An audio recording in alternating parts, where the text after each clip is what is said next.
It's always great to be back at London Calling and to have the opportunity to share the work done by the apps team with the London Calling audience. And it's not just the slides that I'm going to be showing now. We also have a lot of posters around the live lounge area, so please, if you get a chance, check the posters out, download a copy, share it, and so on. So if you were at the community meeting in December, then you'll have had the chance to see Cecil and Phil Rescheneder from the apps team talking about rare diseases and cancer. And I'm going to aim to continue where they left off. And to do that, I'm just going to briefly summarize the main points of their talk. So they were that using nanopore data, you can detect and annotate clinically relevant variants in a disease-agnostic manner using publicly available tools and databases. And Cecil went on to show this for a selection of well-understood samples with well-known, curated, clinically relevant alterations. And then Philip took to the stage, talked about haplotype resolved detection of structural variants, copy number variants, and breakpoints. And he showed that this was possible using whole genome data from matched tumor normal pairs. And he then went on to show that you can use nanopore data to detect methylation in the form of 5-methyl-C and 5-hydroxymethyl-C from across the genome. I'm going to be talking about how we can use low-pass nanopore sequencing to genotype across the whole human genome, and how we can use a process of imputation or statistical prediction to fill in the gaps, which might not seem like an obvious place to carry on from Cecil and Philip's talk, but it is, and I'll explain why. And to do that, I'm going to steal a couple of their introductory slides just to set the scene. So if you were ever to sequence your own genome and you were to compare the sequence to the human reference genome, except in all but the most improbable of circumstances, you'd find differences. And you'd find all the different kinds of variants. You'd find SNPs, structural variants, copy number variants, the whole lot. And some of the variants that you inherit will have no biological impact at all. Some of the variants that you inherit might have a biological impact, but it would be benign, such as influencing your hair color or your eye color. Some of the variants might affect your ability to metabolize certain medicines. And some of the variants that you inherit might give you an increased chance of developing a disease at some point in your life. Now, Cecil and Philip spoke about rare diseases, and these are inherited in the classic Mendelian style, so I don't feel the need to explain that to this audience. I will if you want me to afterwards, but no, save a bit of time by not doing that here. Now, rare diseases are those that are defined as having a frequency in the general population of no more than 1 person in 2,000. And within that definition, you have a wide range of different frequencies. So at the most common end, you've got something like Klinefelter syndrome, which affects 1 in 1,000 males or 1 in 2,000 people. And it results in infertility. And it only just kind of squeaks in under the definition of a rare disease. And at the other end of the frequency range, we have things like Weaver syndrome that are so rare. There's so few people that have ever been diagnosed with Weaver syndrome in the world that it's very difficult to put a precise figure on the frequency.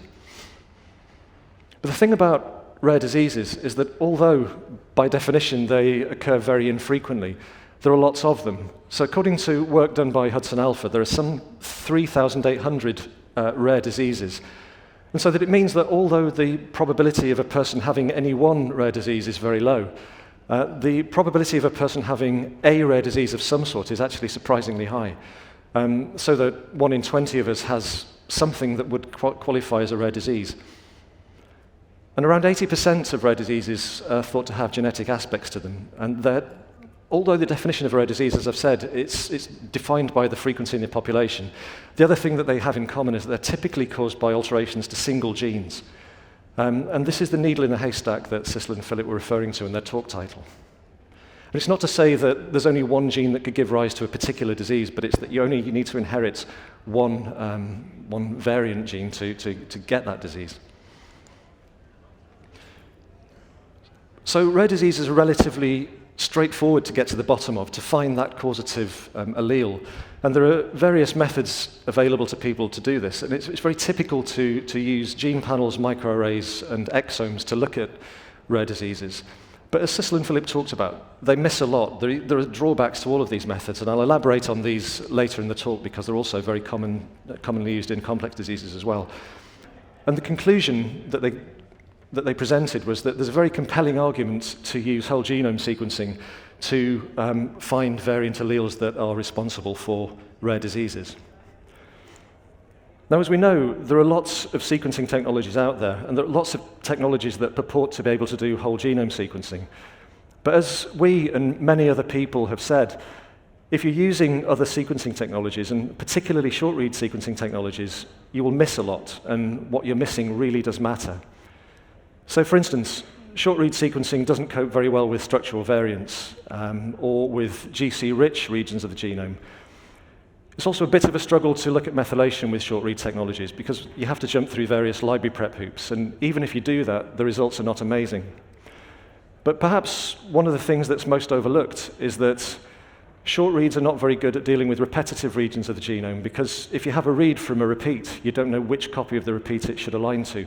And that means that you quite often end up with regions missing from your whole genome. So these are called dark regions. Now, using nanopore sequencing, we don't have the same problem of dark regions. We can access a much greater proportion of the genome than many other technologies. And just to illustrate that, I'm going to show an example. This is kind of a poster child of difficult genes for short-read sequencing that we have no problem resolving fully at all. And this is called CYP2D6. And although it's not a disease gene as such, it influences your ability to metabolize certain medicines, so it's of great interest to pharmacogenomics. And the reason that it's difficult for short reads to deal with is that it sits in a very repetitive region of the genome. So there are pseudogenes around there. There are also very homologous genes very nearby. And so a read from CYP2D6 might well align somewhere else, and that messes up the analysis. So the point that I want to make is that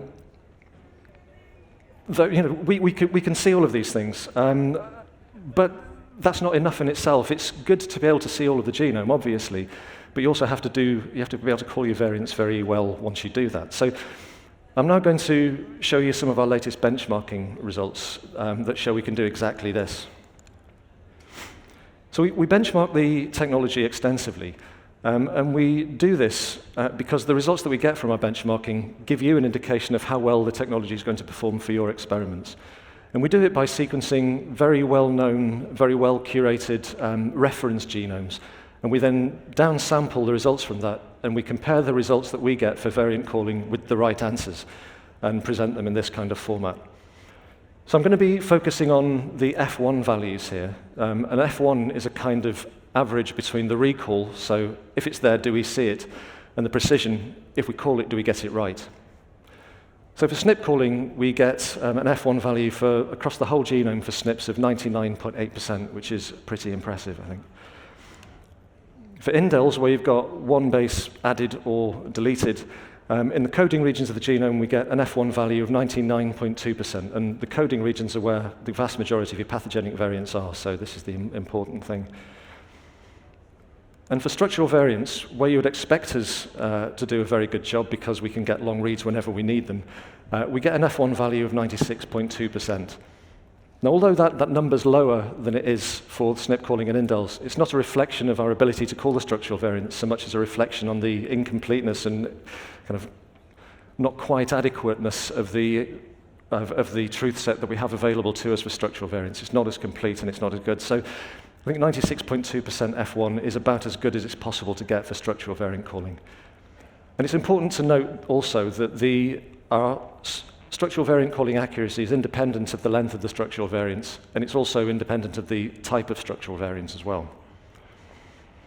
Now, I'm not going to talk about methylation benchmarking, but we do have a poster on this, and we also have a part of that poster on how you can use this to extend phase blocks, which I think Fritz spoke about earlier as well.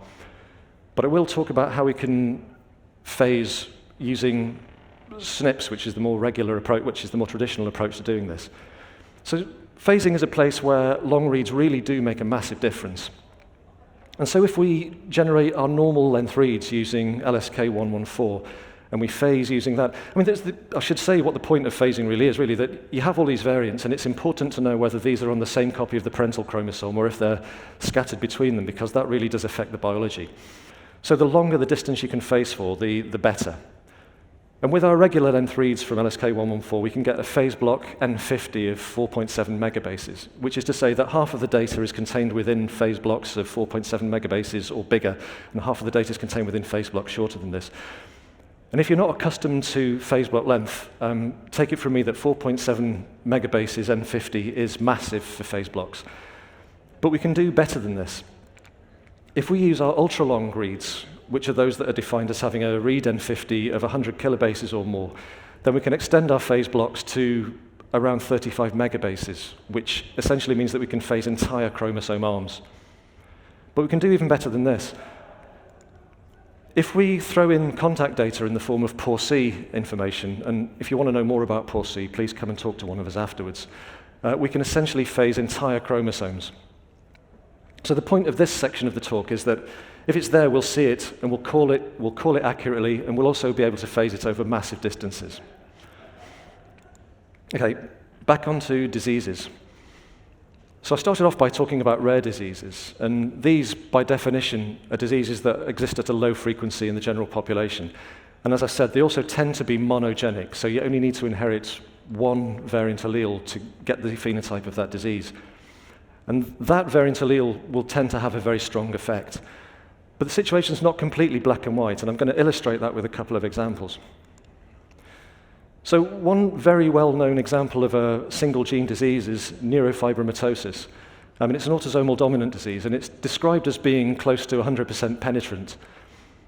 So what this means is, if you inherit, because it's autosomal dominant, you only need to inherit one copy of the variant allele from one of your parents to get the phenotype associated with it. But if you do, because it's nearly 100% penetrant, you will almost certainly go on to develop neurofibromatosis.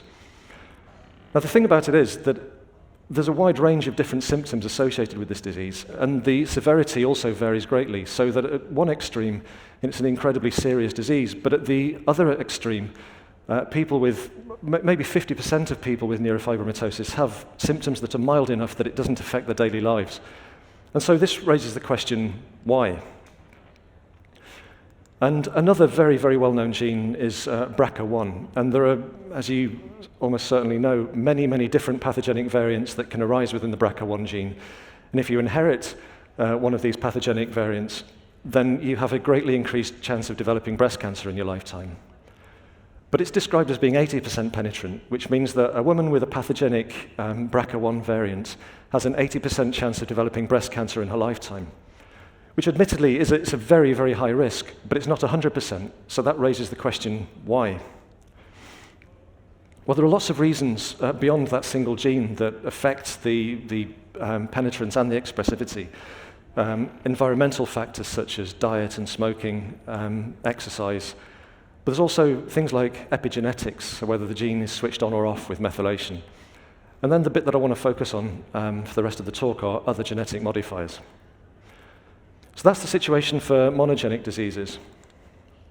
But there are many other diseases that are not largely under the control of a single gene. That they may be, the risk of developing those diseases is governed by many, many genes, tens or hundreds of genes that are distributed all around the genome. And the contribution, the risk that each of these variants contributes to the overall risk of getting the disease can be very, very low. And examples of these are called complex diseases, and examples of complex diseases include things like heart disease, diabetes, and cancer. So if there are lots of genes involved in the risk of developing complex diseases, and each one of them contributes a really small amount to the overall risk, how do we work out the relative contribution of any one variant? Because we need to do this if we're going to figure out a given person's risk of developing a given disease. So for monogenic diseases, it's relatively straightforward in that you can look at an affected person and a few of their family members, and you can do whole genome sequencing using nanopores, and you can find that needle in the haystack. But for complex diseases, it's a more complex situation. Because if lots and lots of genes each contribute a very small amount to the risk of developing that disease, it means you've got to look at large numbers of people to figure out the relative risk of each variant. And this is a huge undertaking, and it's been going on for the last 20 years or so in the form of genome-wide association studies, or GWAS. And I don't have time to go into the details of this, but the gist of it is that you need to have large numbers of people, many thousands of people, some of whom have a particular phenotype and some of whom don't have a particular phenotype. And you analyze their genomes using a genotyping array. And what you're looking for here is you're looking for SNPs, variants that are associated with that disease. You're not looking for the disease-causing variants as such. You're looking for things that are close by and that are co-inherited along with it. And what you can then do is use this process of statistical prediction or imputation to fill in the gaps. So even though you're not seeing a particular variant, you can look at population scale sequencing data and you can predict how likely other variants are to have been co-inherited along with the one that you're looking at on your SNP. And then you can test those other variants for associations. And doing this means you're not just limited to the SNPs that are on the chip. You can also fold in things like structural variants, which, as we've seen from studies like decodes, have a huge influence in people's susceptibility to disease. So this all sounds really good. And GWAS studies are a tremendous piece of work. But the, I suppose, main limitation of them is that the SNPs that are associated with a given disease tend to be specific to specific populations. And so I suppose the criticism of a GWAS as a whole is that they're not necessarily as inclusive as would be good to get the maximum value out of those things. And so it would be good to see more GWAS studies done on a wider selection of different populations using more people. And although this isn't the main point of the talk that I want to make, we think that there's a very good argument for, rather than using genotyping chips here, for using low and medium pass nanopore sequencing for that. But like I say, separate conversation there. All right, so what you can do, so from GWAS, you find out all of the genes that are associated with a given disease and how much they are associated with it, what the risk of each of these different variant alleles contributes to that disease is. So what can you do then? Well, what you can then do is you can look at large numbers of people and you can find out which of the risk alleles they have, and you can add up all of these risks that they have, and you can give a person a risk score, a polygenic risk score it's called, for developing a particular disease at some point in their life. So as we said, if you sequence a person, you'll find all sorts of variants. If you sequence lots of people, you'll find lots of variants, and some of them are shared between people, and some of them are specific to that person more or less, and some are homozygous and some are heterozygous. And in the ideal situation, what you would do is you would do telomere to telomere full genome sequencing of large numbers of people, thousands of people with particular phenotypes and without particular phenotypes, and figure out, you could see everything that way, and you could figure out all of the associations, you'd have a great understanding of what contributed to what disease. But in practice, doing whole genome sequencing gets very expensive very quickly. And so the methods that people have gravitated towards tend to be cost-saving methods that are essentially a compromise, because if you're not seeing everything, then you are missing out on stuff by definition. But probably no surprise, it's the methods that people have been using to look at rare diseases as well. So, for instance, people quite often screen large numbers of people using genotyping arrays to find out polygenic risk scores. So as I said, this is a snapshot across the genome. You're not looking at every SNP position. You might be looking at maybe 1 million or 500,000 different common SNPs. And then what you have to do is you can fill the gaps by this statistical prediction. So you see a person has a particular variant, and you can then look at population scale whole genome sequencing data to find out the likelihood they are to have various other variants that are not being looked at on the chip, which is a bit of a hard concept to get your head around if you're not familiar with it, but it's a very well-established technique. But the problem with SNP chips is that they're only looking at SNPs. They're not looking at structural variants or copy number variants. But I suppose the main problem is that you're not finding anything that you're not looking for. Because if it's not present on your SNP chip, and it's not present in the sequencing data that you're then imputing using, then you won't find anything unknown. Similarly, people use exome sequencing as a way to screen large numbers of people and to figure out polygenic risk scores. But exomes, again, by definition, miss a lot of stuff, and they're not good for finding structural variants. So I'm obviously trying to steer you towards a particular conclusion here. So let's get to that.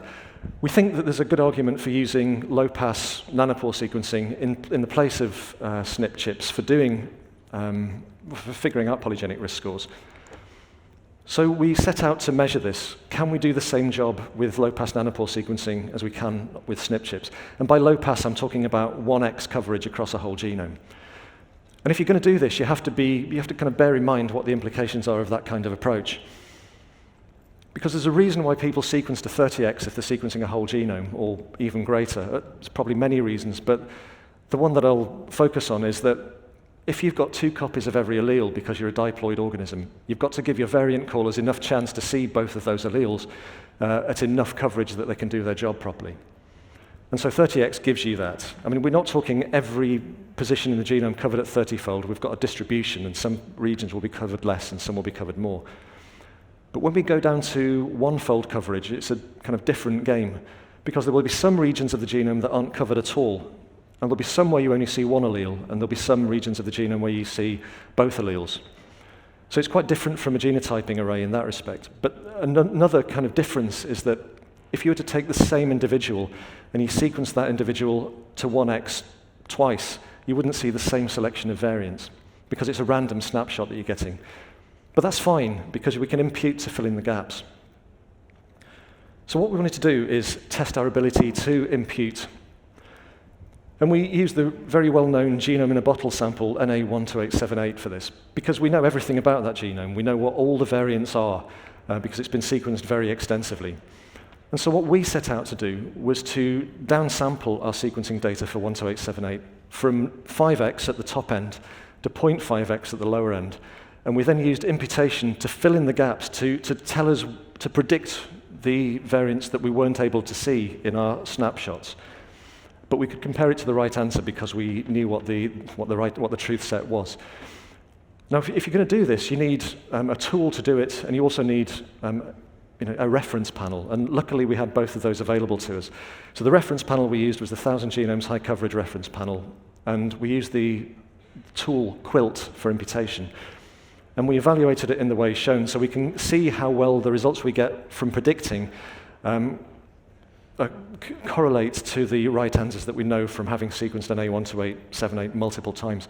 And what we're looking for here is a series of horizontal lines that are at the 100 level, 100% mark. So you can see from this that it broadly works. But we wanted to then explore a few optimizations to see if we could make it better. And so rather than using 15 kilobase reads, as we've got here, we bioinformatically downsampled and looked at shorter reads, so 500 base reads. And kind of to our surprise, to our relief, I suppose, the results seem to be improved by going to shorter read lengths. So the different coverage levels are clustered more tightly and they're higher, so we get better correlation. And it's possibly easier to see when presented this way, that particularly at the lower coverage levels, at 0.5x across the whole genome, the short reads seem to really have an advantage.